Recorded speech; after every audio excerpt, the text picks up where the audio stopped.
Item 3.3, Mrs. Bush, your day on the Hill.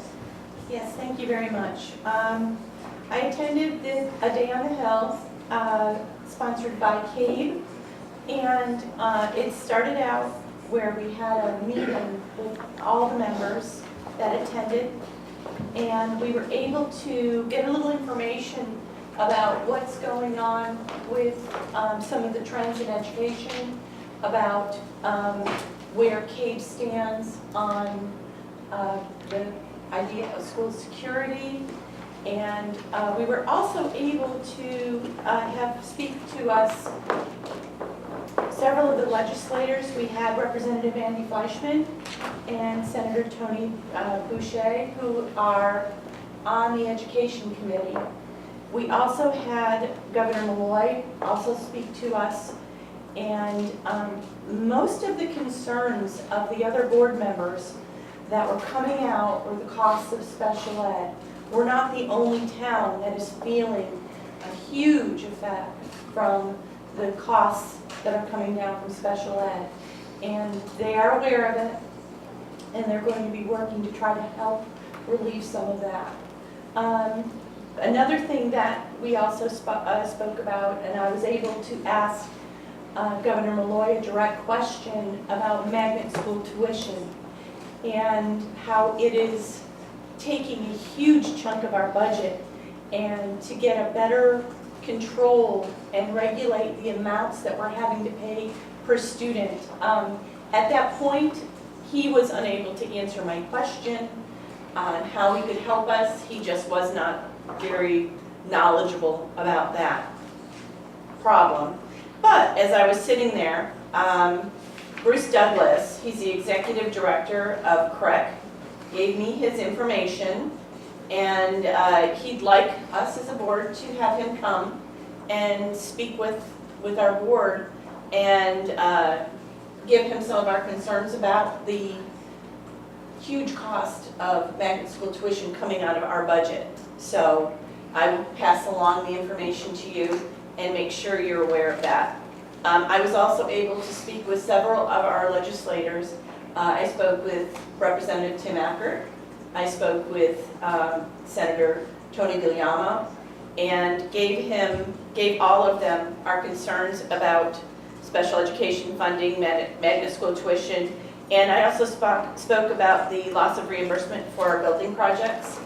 And they said they're definitely aware of it, and they're going to be working on that.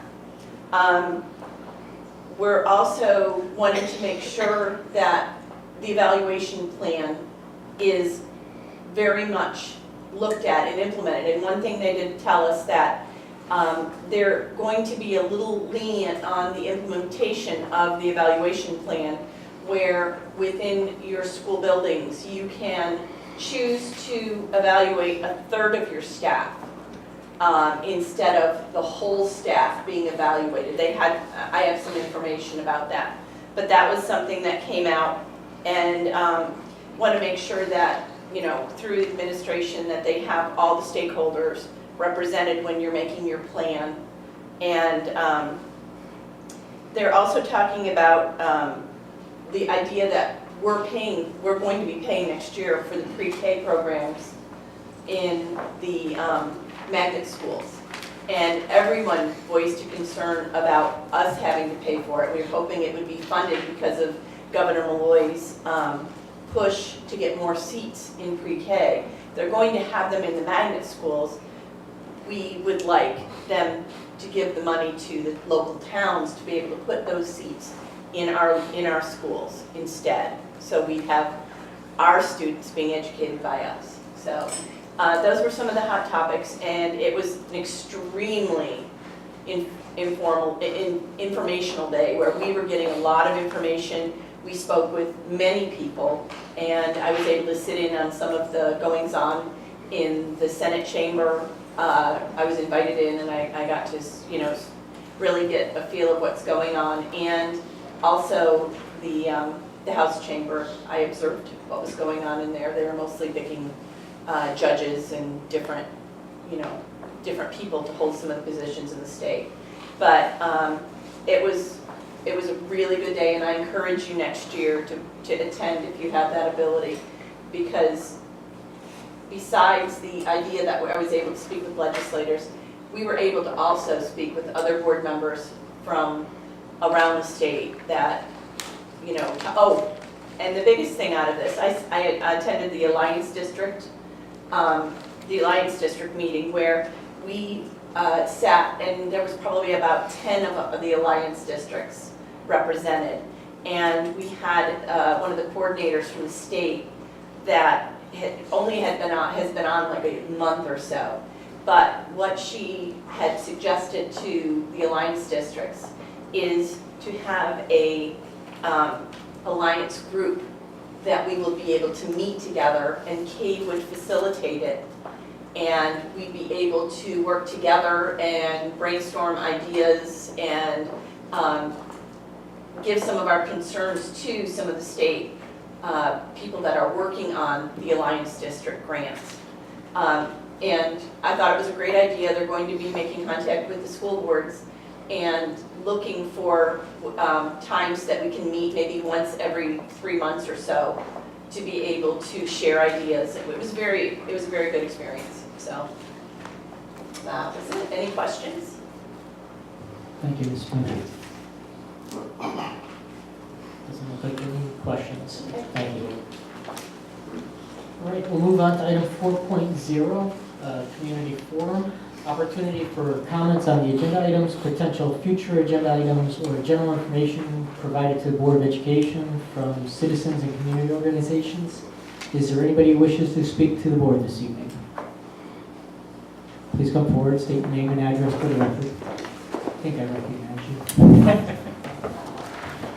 Connie Danamero, 138 Grove Street. I just wanted to take the time, I wanted to say thank you to the superintendent for allowing parents to participate in the curriculum, or the calendar committee meeting. I was able to attend that, and it was an interesting perspective to kind of sit there and see all of the school personnel share their opinions, and it was nice to have a parent perspective. And I went home and thought about it, and I'm really concerned with the instructional time we're losing because of professional development days. I'm not refuting that we don't need professional development days, I think we do. But it's 14 hours, which may be small potatoes, but in my opinion, it's not small potatoes. It's 14 hours with the early dismissal days. I think we had 7 this year, or in the proposed calendar. And I have some concerns that we're not adding back instructional time for those days. I get that maybe teachers get more development and they're able to maybe be more effective teachers, but I still think we're supposed to be 180 days minimal. We're losing 14 hours, or almost a little over 2 days. So I have a concern with that, and I know it's on the calendar tonight, and I'm not sure how to address it because it was thrown around at the meeting, but after I went home and really thought about it, 14 hours is too much to lose, in my opinion, for kids in a district where we're already struggling. And we talked about doing extended time with our budget, which didn't go through, which is fine, but now we're going to give up 14 hours, and I just don't think that that is good for our kids. Thank you. Thank you. Is there anybody else who wishes to speak this evening at community forum? Seeing none, the committee forum closed, and we'll move on to item 5.0 personnel. Item 5.1 leave of absence requests. Dr. Cowell. Thank you. We have a certified occupational therapy assistant, or COTA, who would like to become a full-fledged occupational therapist, and she is going to get her master's degree next fall and winter, so it's a 6-month leave of absence. She is dedicated to coming back to us, which is a good thing, and would be coming back after that 6 months. So it is, she'll be here for the month of September, and then go on for the next 6, and then back at the end of March. So this is something that's being recommended by Mrs. Buell, who is the director of this department. And she's done a wonderful job, and will do a wonderful job when she moves into the higher role as well. This is a role that we need all the time. Ms. Bush. Yes, I'd like to make a motion that the Vernon Board of Education approve the request of Alina Duffy for a leave of absence in order to complete the final requirements of her Master's of Science degree in Occupational Therapy from Monday, September 30th, 2013 through Friday, March 28th, 2014. Thank you. I have a motion and a second. Is there any discussion on the motion? Mrs. Arnold. I'd just like to comment that Alina volunteered to continue to be available by phone and email to support the therapist who's covering her load, and I think that that's generous and appropriate, and thank you for that. Is there any other discussion? Seeing none, I'm going to call for a vote by a show of hands. All in favor? And motion's passed unanimously.